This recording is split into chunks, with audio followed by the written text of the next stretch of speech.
The U.S. Constitution protects the rights of citizens of the United States to vote in our elections. In fact, federal law makes it a felony for non-citizens to vote in federal elections.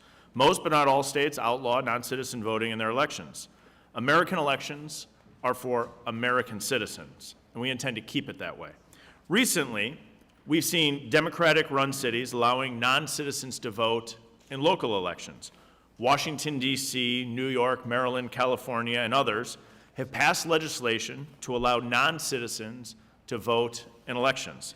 This causes a host of problems for a state to maintain clean voter registration lists. Let me explain. The National Voter Registration Act was enacted to help increase the number of eligible American citizens that are registered to vote. By giving applicants voter registration forms when getting a driver's license, more individuals are likely to register. However, non-citizens here legally are entitled to federal, state benefits, including driver's licenses. That means in some circumstances, non-citizens also receive the same voter registration forms. My concern is that the interpretation of the NVRA makes it difficult for states to maintain clean voter lists. We should be giving states tools to ensure their voter rolls are clean as we approach November's election. Yet jurisdictions allowing non-citizens to vote, like Washington, D.C., are only required to keep one voter list. Maintaining one clean list with U.S. citizens and non-citizen voters presents challenges. Let's take a look at examples of these challenges where NVRA was misinterpreted in Pennsylvania and in Ohio. In 2022, the Public Interest Legal Foundation found Pennsylvania had allowed non-citizens to register to vote for decades. Pennsylvania later publicly admitted that due to an alleged programming glitch, that the Pennsylvania Department of Transportation had allowed non-citizens to register to vote.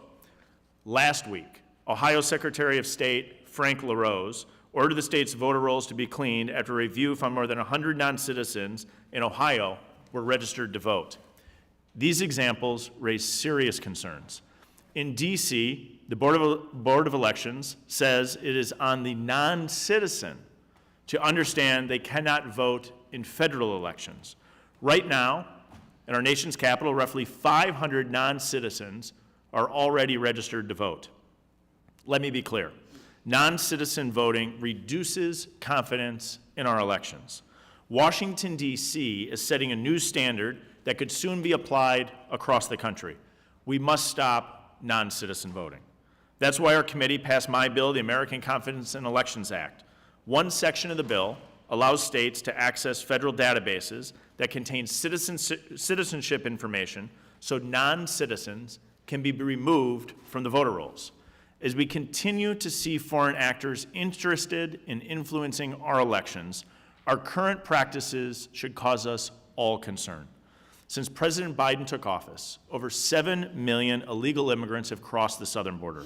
We must ensure our elections are secure and running properly without foreign influence. Yet last month, Washington, D.C. mailed this postcard